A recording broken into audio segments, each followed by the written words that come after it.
신약 성경 43쪽 마태복음 25장 1절로 13절입니다.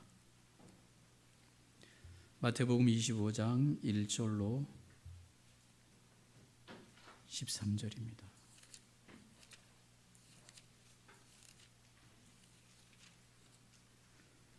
함께 성경을 읽도록 하겠습니다. 마태복음 25장 1절로 13절입니다.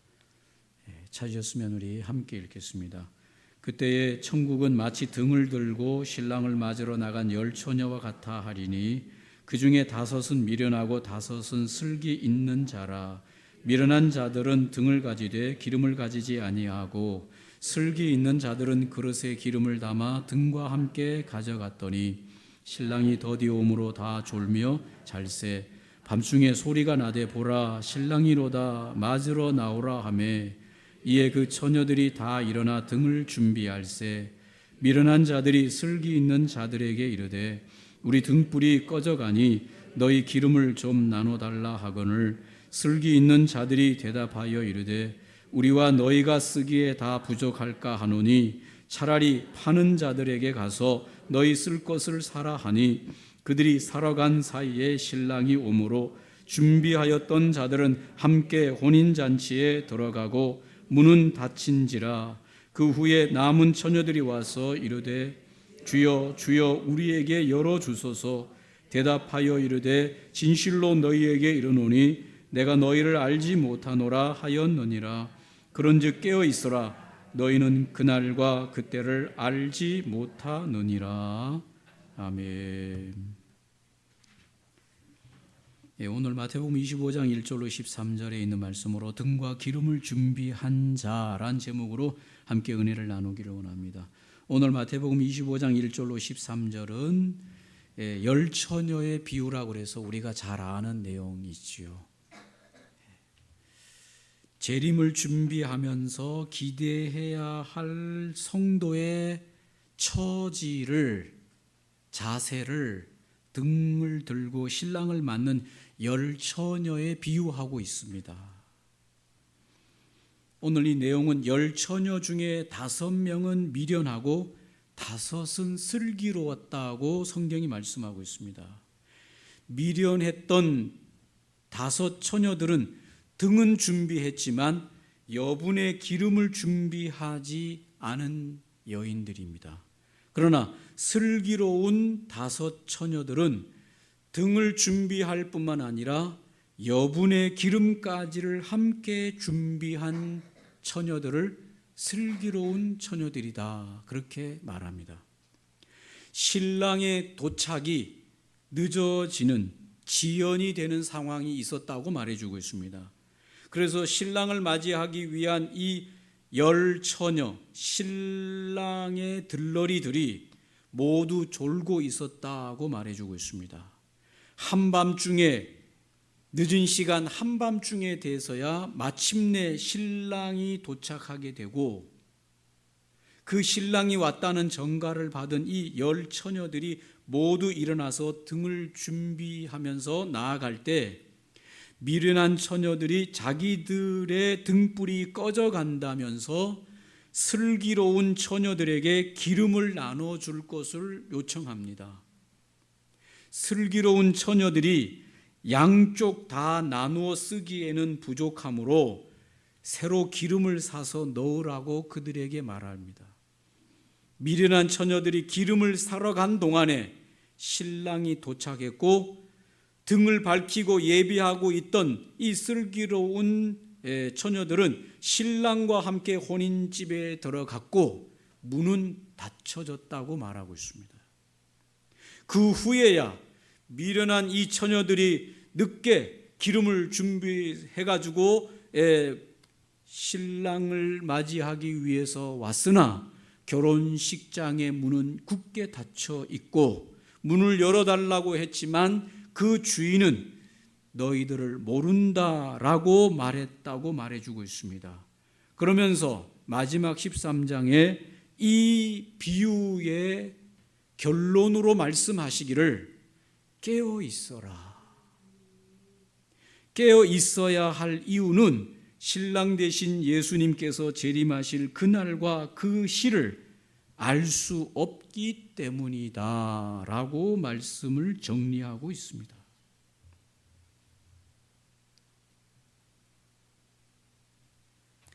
신랑을 맞이한다고 하는 거 보니 신부집에서 이제 신랑이 오는 그 신랑을 맞이하는 신부집에서 일어나는 이야기입니다. 그래서 이 신부집에서 멀리 있는 신랑이 이제 신부집에 결혼을 하기 위해서 오는데 그 신랑을 맞이하기 위해서 기다리는 10명의 신부의 친구 들러리들이 있습니다. 저는 제가 태어나서 한국에서 사는 날 동안 여러 결혼식장을 많이 가봤지만 신랑 신부의 들러리들이 서서 결혼식 하는 거 한 번도 못 봤습니다. 그런데 놀라운 것은 미국에서 결혼식 하는 장면을 여러 번 경험하게 되는데 거기에는 다 누가 있습니까? 결혼식 하는 신랑과 신부가 있으면 그 신랑의 친구들과 신부의 친구들 중에서 특별하게 그 당사자들이 요청한 특별한 친구들을 뒤에다가 다 들러리로 세운다는 겁니다.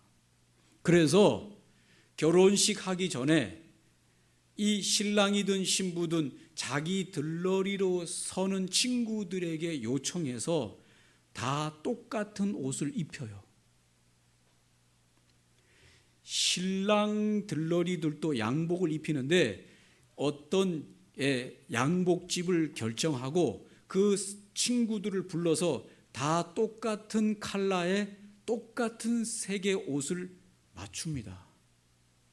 맞춰주기도 하고 맞추라고 요청도 하고 기본적으로는 신랑이 그걸 맞춰줘요.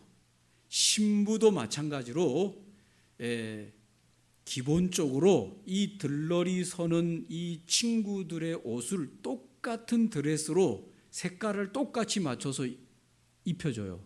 그리고 들러리를 서는 거예요. 참 아직도 이런 거 보면 미국 사회는 기독교를 기반으로 세워진 사회의 전통이 그대로 유지되고 있는 부분들이 많아요. 우리는 들러리 서는 거 잘 못 봤는데 들러리를 여전히 지금도 서고 있어요. 24년도인 지금도 결혼할 때 들러리들을 뒤에 다 세웁니다.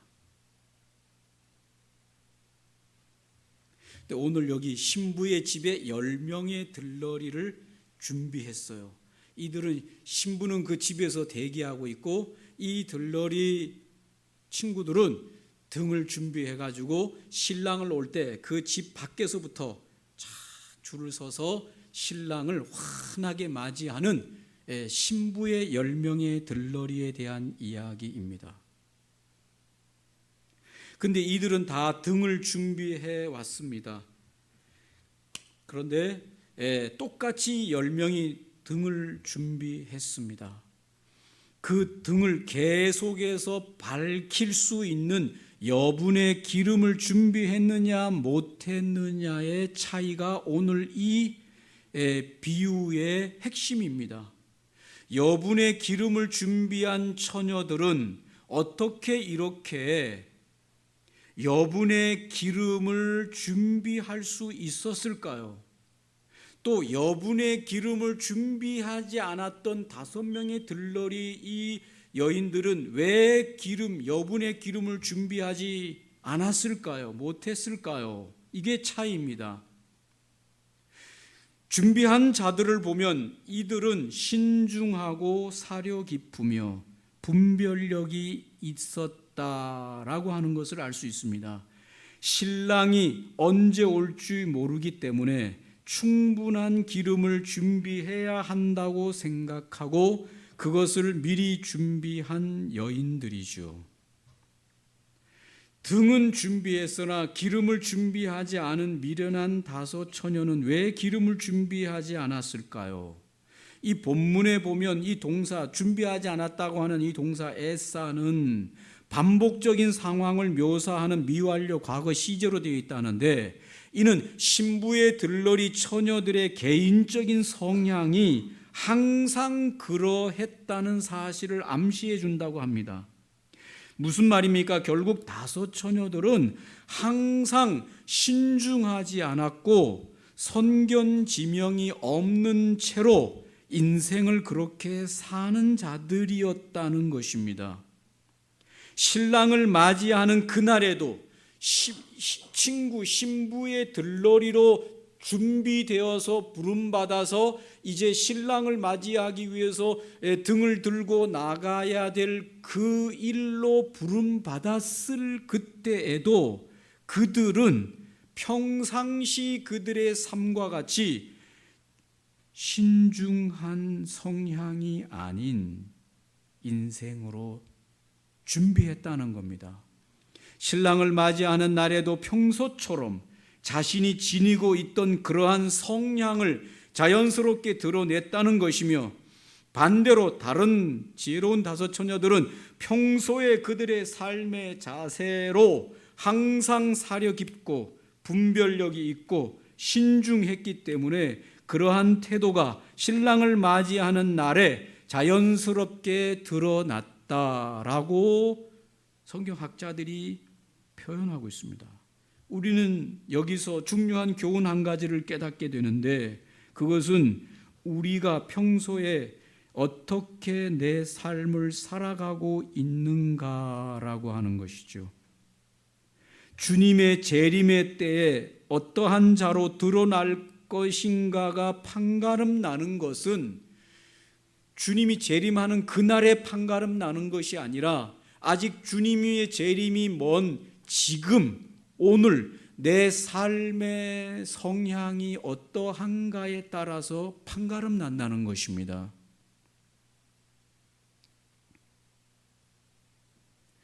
결과적으로 오늘 깨어있지 못했다는 것이지요.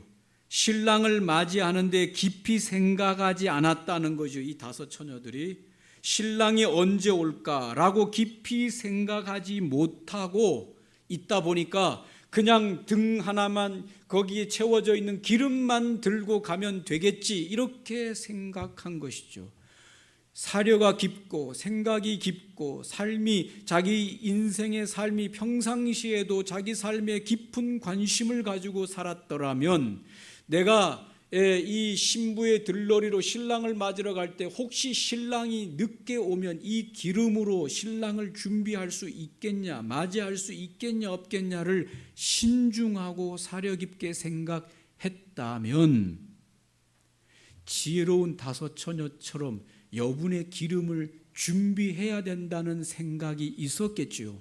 그러나 그런 생각이 없다 보니 그것이 평상시에 그의 삶의 스타일이요 그의 삶의 방식이라고 보니 그는 등이 있으니까 가져나가기만 하면 신랑을 맞이할 수 있으리라고 생각했지만, 신랑은 생각보다 빨리 오지 않았고 그 기름은 다 타 들어가서 막상 이제 신랑이 이제 곧 가까이 옵니다라고 말할 때 기름이 다 해서 꺼져가서 신랑을 맞이할 수 없는 지경에까지 이르는 실수를 그들이 범하게 되었다.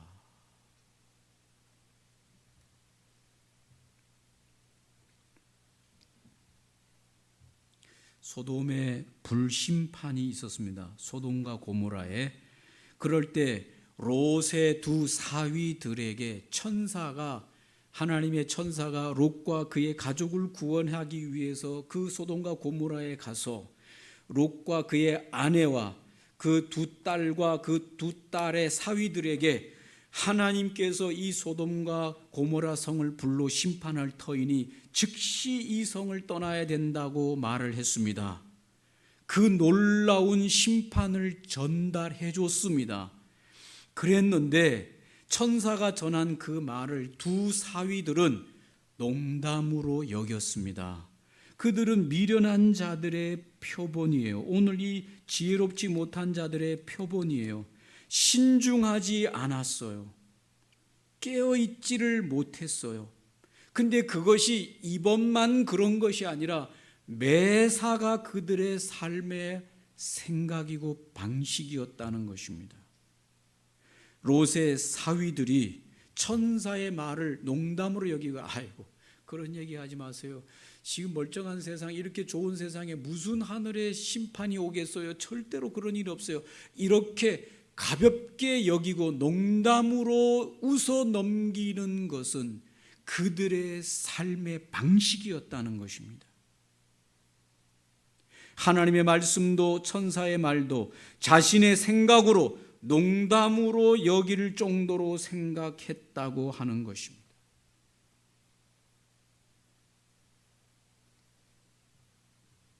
오늘날에도 이 중요한 이 세상의 심판, 우리 인생의 삶과 죽음 이후에 우리 인생의 삶이 어디로 갈 것이냐라고 말하는 이 중요한 갈래길에 서 있는 이것이 내가 막다트려 있는데도 불구하고 그걸 이야기하면 그걸 농담으로 여기는 인생에 대해서 신중하지 않은 사람들이 얼마나 많은지 몰라요.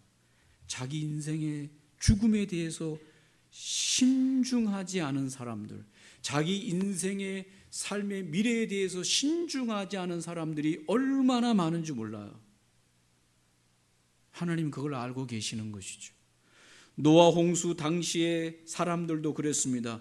노아가 산꼭대기에 배를 만드느라고 얼마나 애를 쓰고 온 가족이 그곳에 배를 만들기 위해서 투자하고 있을 때 그들은 노아를 알았고 노아에게 와서 당신이 무엇하냐고 물어봤습니다. 그럴 때 노아가 그들에게 하나님의 말씀을 전합니다. 하나님께서 이 세상을 심판하실 것입니다. 물로서 이 세상을 다 심판할 터이니 당신들도 깨닫고 돌이켜 이 심판을 준비하십시오 라고 말을 했습니다. 그러나 그들은 신중하지 않았습니다. 인생에 대해서 깊이 생각하지 않았습니다. 단지 눈에 보이는 현실에 빠져 있었습니다. 현실의 문제, 현실의 상황, 현실의 즐거움, 현실의 괴로움에 빠졌습니다. 먼 미래에 하시는 하나님의 말씀에 대하여 그들은 농담으로 여겼습니다. 신중하게 여기지 않았습니다. 내일같이 생각하지 않았습니다. 나는 그것하고는 전혀 별개인 것처럼, 다른 나라 세계인 것처럼 그렇게 여겼습니다.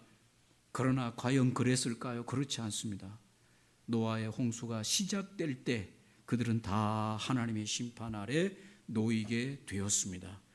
오늘 예수님께서 그것을 깨닫고 알고 계시는 거죠. 이 세대가, 저와 여러분을 예외 없이 이 세대는 자기 인생을 그렇게 신중하게 생각하지 않는 세대라고 하는 걸 아시는 겁니다. 자기 인생의 삶과 죽음 앞에서 자기 인생의 갈래길이 어디로 향하는지에 대해서 신중하게 생각하지 않고 있는, 준비하지 않고 있는, 깨어있지 않고 있는 세대인 것을 주님이 아셨습니다. 그래서 오늘 이 예화를 들어서 말씀하시면서 깨어 준비하라고 주님이 경고하시는 것입니다. 여러분, 준비는 언제 합니까? 주님이 오실 때 준비할 수 있는 시간은 없습니다. 준비는 언제 해야 될까요? 지금 해야 돼요. 주님을 맞이할 삶을, 이 현실, 이렇게 바쁘게 돌아가고 이렇게 힘겹게 돌아가고 매일매일 하루하루 삶이 정말 바쁘고 분주하고 힘겹게 정신없이 돌아가는 이 순간에라도 주님이 다시 오실 것, 내 인생의 종말을 맞이할 수 있다라고 하는 것을 생각하면서 깨어 인생을 준비하고 기름을 준비해야 됩니다. 주님이 그걸 우리에게 경고하시는 거예요. 그렇게 준비하는 사람이 많지 않다는 걸 알기 때문에 너희는 깨어 준비하라고 말씀하시는 말씀인 겁니다.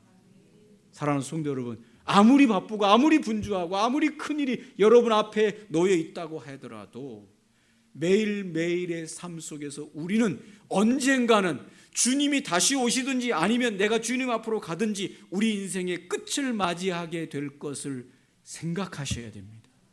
그것을 위해서 매 순간 지금 오늘부터 기름을 준비하는 지혜로운 자가 될 때 하나님의 말씀이 성취되는 겁니다. 하나님의 말씀이 살아서 나를 움직이는 말씀이 되는 겁니다. 이 말씀을 듣고도 이 예화를 주님으로부터 직접 듣고도 이거를 흘려보내서 준비하지 못하다가 미련한 다섯 처녀처럼 기름이 떨어진 그 순간에 주님을 맞이하게 되고 내 인생 끝을 맞이하게 될 때는 늦는다 그 말입니다.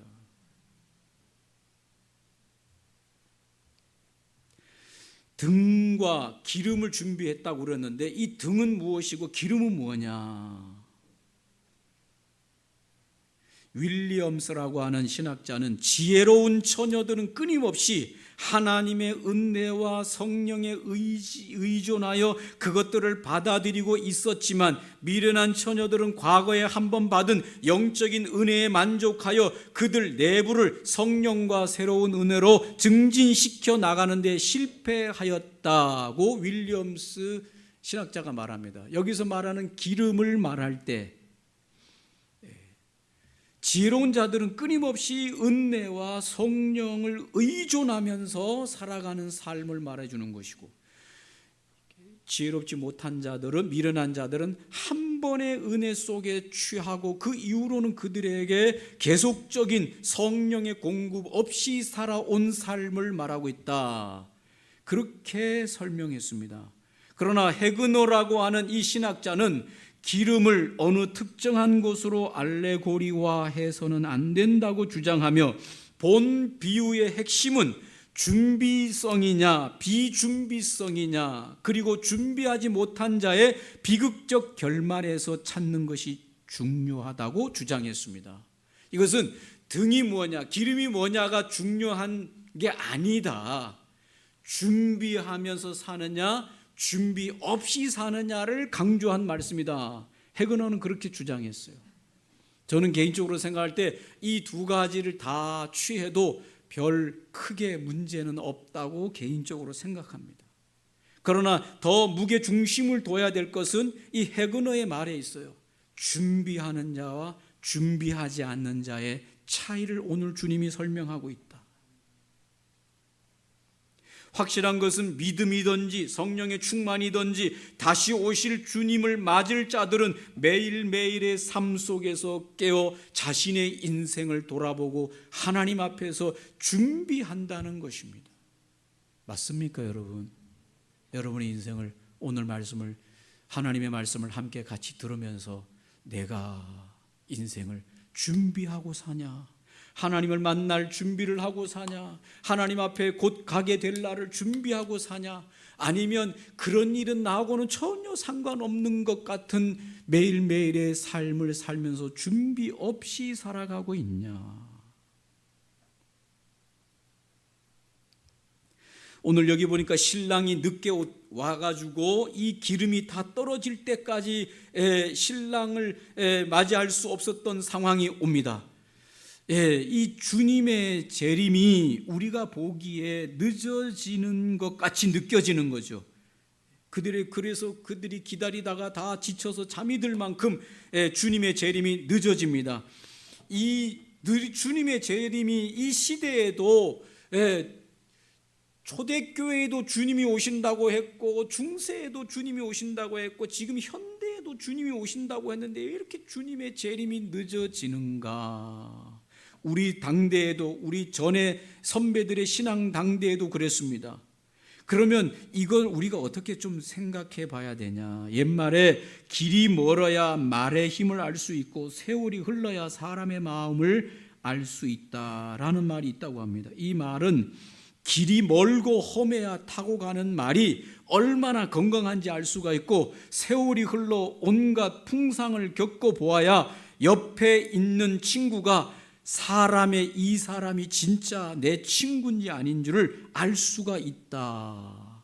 마찬가지로 주님의 재림이 지체되는 이유 가운데에는 주님의 재림을 기다리는 사람들의 마음이 얼마나 진실한가를 달아보는 주님의 기회가 되는 것이죠.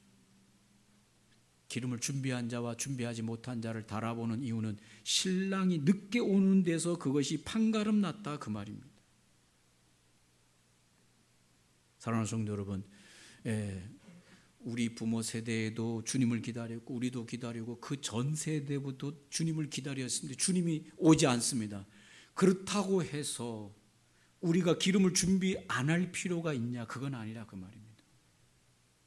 우리가 정말로 주님의 재림을 오심을 확신한다면 우리가 매일매일의 삶 속에 깨어 준비하는 자들이 되어질 것입니다. 기름은 각자가 준비하였다는 것입니다. 오늘 여기 보니까 세상에 다른 사람들에게 나누어 주거나 양도할 수 있는 것이 있는가 하면 그것이 불가능한 것도 있습니다. 그렇죠? 한 개인에게 이렇게 완전히 귀속되어서 절대로 타인에게 나누어 줄 수 없는 것이 있어요.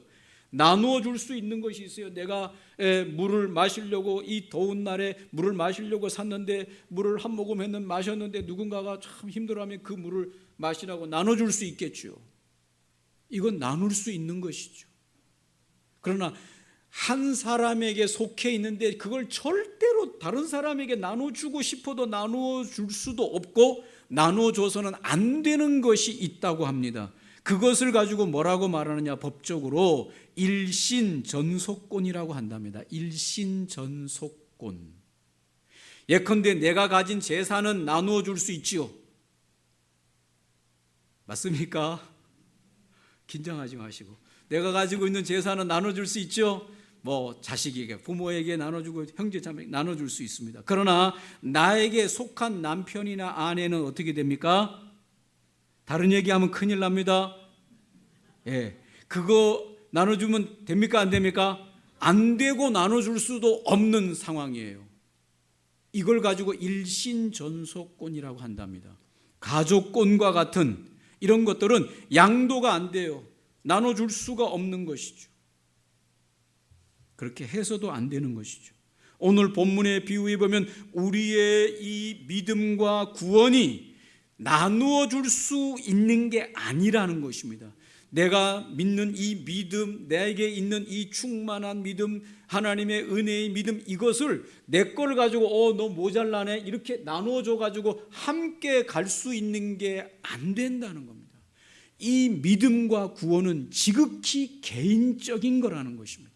일신전속권이라는 겁니다. 부모가 아무리 신앙이 좋았어도 자녀에게 그 신앙을 이렇게 덤으로 그냥 이렇게 나눠줄 수 있는 게 못 된다는 것입니다. 개인 구원이라는 것이죠. 구원의 기회는 항상 있는 것이 아닙니다. 성경은 지금은 은혜 받을 만한 때요, 지금이 바로 구원의 날, 지금이 바로 주님의 다시 오심인가, 우리 인생의 끝날을 매일매일 기름을 준비하면서 그렇게 그날을 준비하면서 살아갈 때라고 말하고 있습니다. 마지막 때가 가까이 오면 그때는 기름을 준비할 때가 늦는다고 말씀하고 있습니다. 그래서 오늘 성경은 뭐라고 말합니까? 깨어 준비하라. 로마서 13장 11절로 14절에 보면 또한 너희가 이 시기를 알거니와 자다가 깰 때가 벌써 되었으니 이는 이제 우리의 구원이 처음 믿을 때보다 가까웠음이라. 밤이 깊고 낮이 가까웠으니 그러므로 우리가 어둠의 일을 벗고 빛의 갑옷을 입자. 낮에와 같이 단정히 행하고 방탕하거나 술 취하지 말며 음란하거나 호색하지 말며 다투거나 시기하지 말고 오직 주 예수 그리스도로 옷 입고 정욕을 위하여 육신의 일을 도모하지 말라. 지금이 바로 깨어 준비할 때라고 로마서에서도 동일하게 우리에게 말씀하고 있습니다. 성령의 음성으로 들려지시기를 주의 이름으로 축복합니다. 여러분의 영혼은 여러분이 깨워야 됩니다. 오늘도 성령이 저와 여러분에게 말씀합니다. 너는 좀 깨어났으면 좋겠다. 깨어난다고 하는 말이 뭔가, 주님 내가 지금 깨어 있는데 뭘 더 깨어납니까가 아니라 영적으로 깨어 주님을 맞을 준비를 하든가 내 인생에 다시 내가 주님 앞에 가는 일들을 있음을 기억하고 오늘 내 신앙을 돌아보고 내 삶을 돌아보고 하나님 앞에서 나에게 맡겨주신 이 사명을 돌아보고 내가 정말 제대로 가고 있는지 바르게 하고 있는지 주님의 은혜를 얼마나 더 구해야 될지를 스스로가 자기를 경고하면서 신중하게 자기의 삶을 들여다 봐야 되는 것입니다. 이것을 하루하루 오늘 다 가기 전에 기름을 준비하는 그와 같은 믿음의 승리가 저와 여러분 모두에게 있기를 주님의 이름으로 축복합니다. 기도하겠습니다. 오늘 말씀을 기억하면서 주님, 분주한 세상 일로, 바쁜 세상 일로 공부하랴, 직장 다니랴, 자녀 키우랴, 부모 돌보랴, 또 사업하랴, 많은 분주한 일로 언제 내 삶을 주님 앞에서 돌아볼 시간이 없이 달려오지는 않는지요. 하나님, 그러다가 미련한 자로 덜컥 주님을 만나지 아니하도록 하나님 우리를 돌아보게 하여 주시고, 아무리 바쁘고 분주한 매일매일의 삶 속에서라도 깨어 빛의 갑옷을 준비하고 의의 옷을 입고 기름을 준비하는 믿음의 슬기로운 자로 살아갈 수 있도록 축복하여 주시옵소서. 함께 오늘 말씀을 기억하면서 우리를 돌아보며 기도하겠습니다. 좋으신 아버지,